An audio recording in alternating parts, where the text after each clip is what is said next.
Hello. Hello. Hi. Thanks for having me. Totally. So you're Elizabeth? Yes, I'm Elizabeth. Lindsay? Awesome.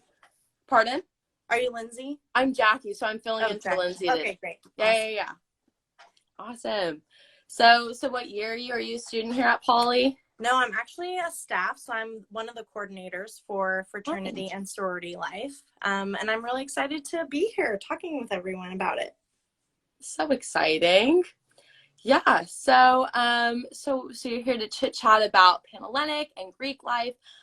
So it's a pretty big thing here at Poly. Yes, we have about 20% of the student population is involved in fraternity and sorority life here. So we have 38 chapters, which means we have 38 different fraternities and sororities for you all to join.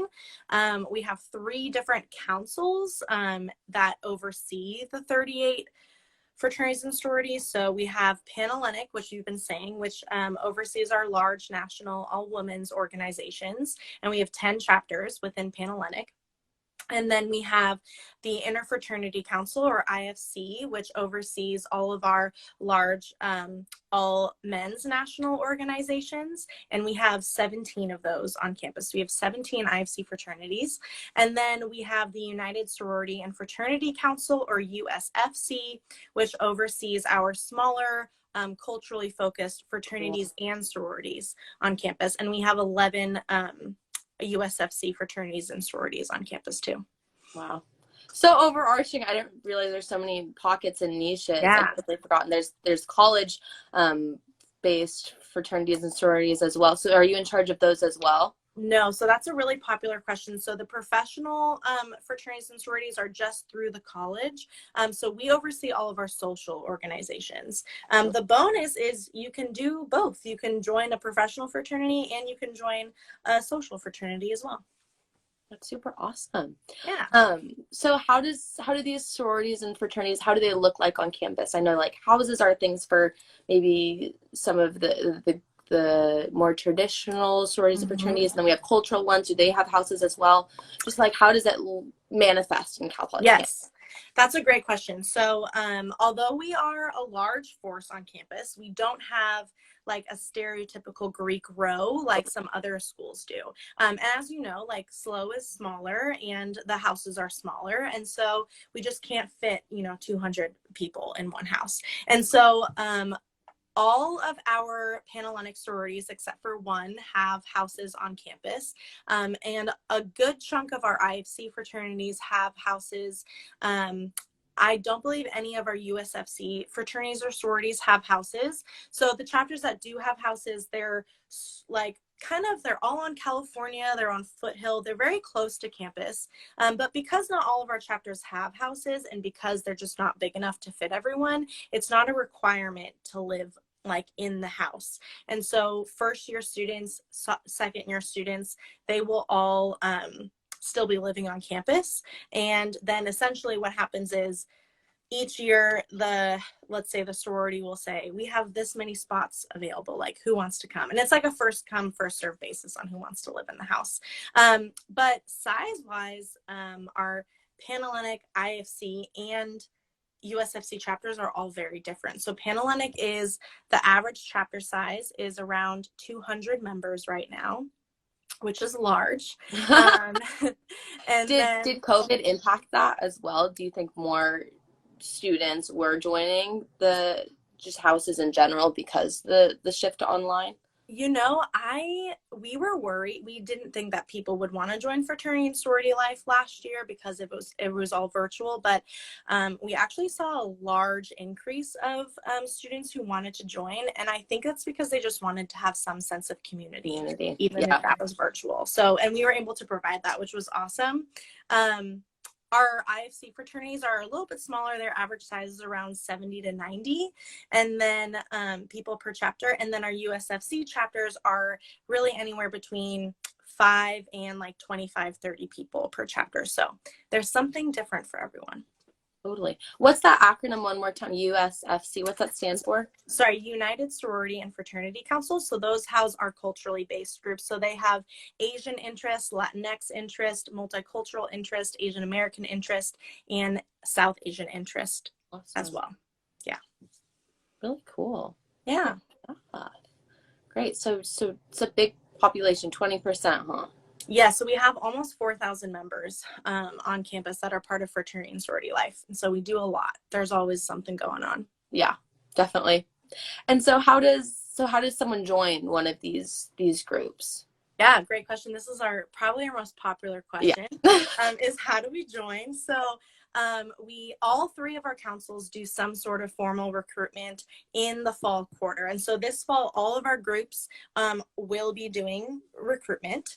And so but each of the recruitments look very differently. They're very different councils, so they all look very different. I'll start with Panhellenic because that's the most popular question of how do I join. So Panhellenic recruitment, this year they are doing a hybrid version of their formal recruitment. And so it takes place over 2 weekends. The first weekend is going to be fully virtual, fully online, and the second weekend is going to be fully in person. And you do have to register in order to participate in Panhellenic recruitment, and the registration is open right now. And you can find that link in our Instagram bio. And then that will close October 3rd. Now, October 3rd, we have like a mandatory orientation for anyone that wants to participate in Panhellenic recruitment.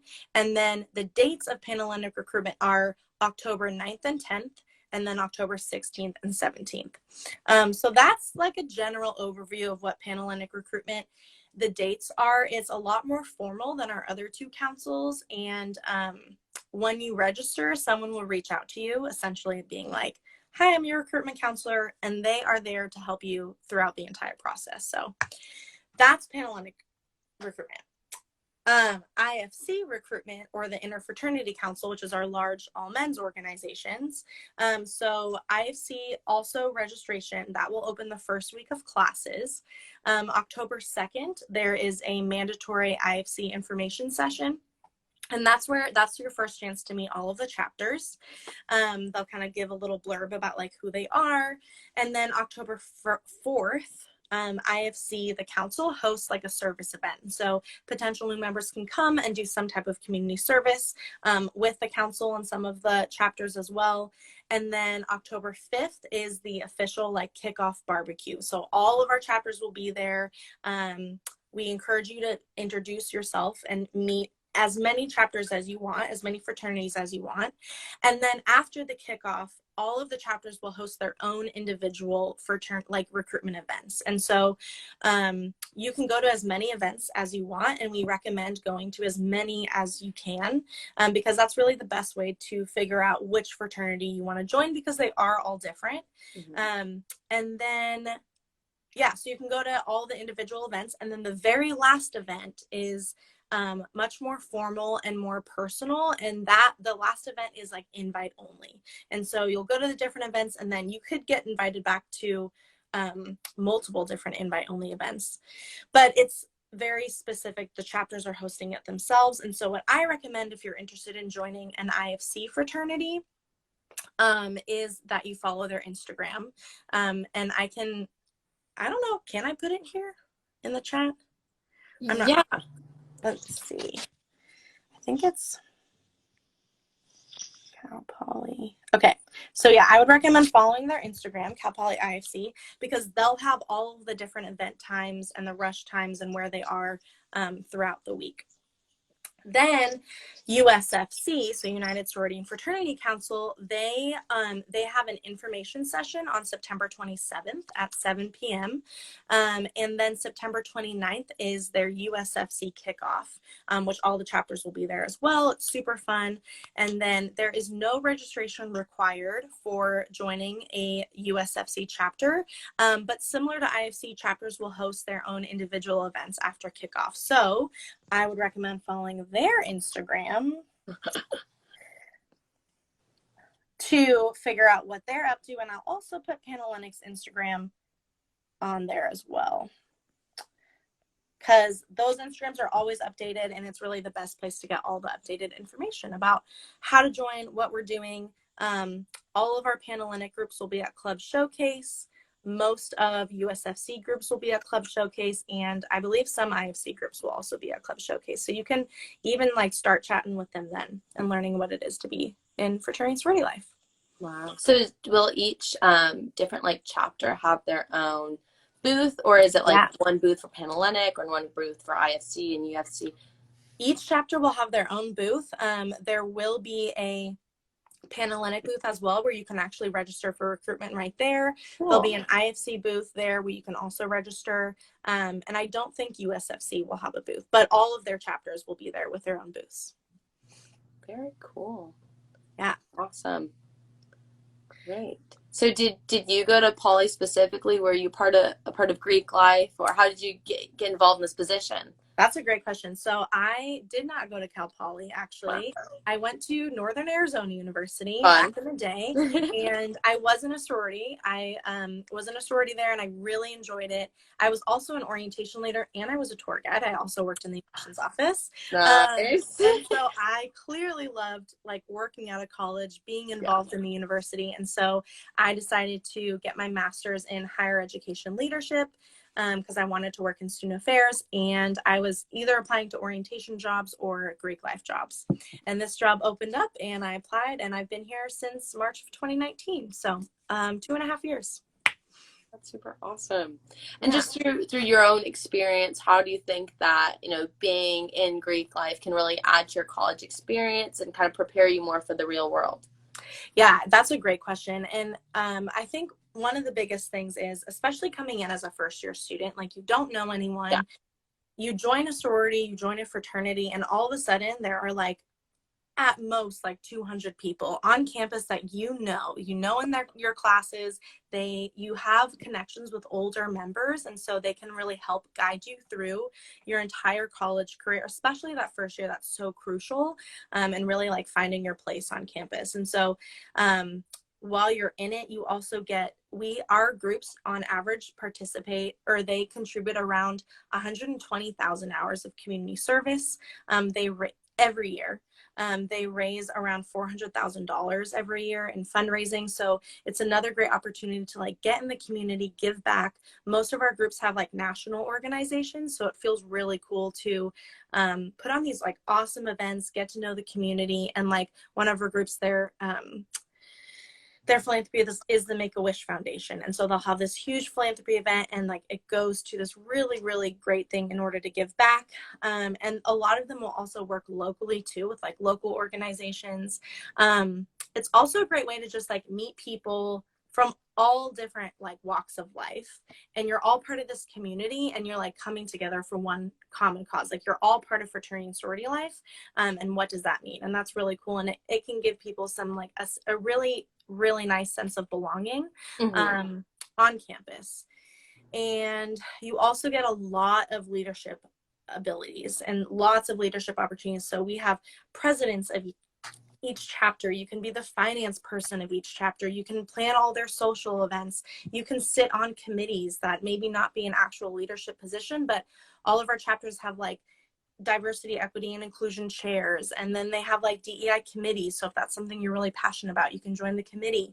There's just so many different ways to get involved. You can get involved on the council side of things too, which is really cool. And you get access to higher administrators on campus. So our leaders in fraternity and sorority life really have amazing opportunities to make really good change on campus if they choose to. So that's one way that it would impact your college experience. And then afterwards, because you are a member for life, really everything that I've said during college can benefit you after. So you gain networking skills, you learn how to interact with people who come from all different places and really come together for a common purpose.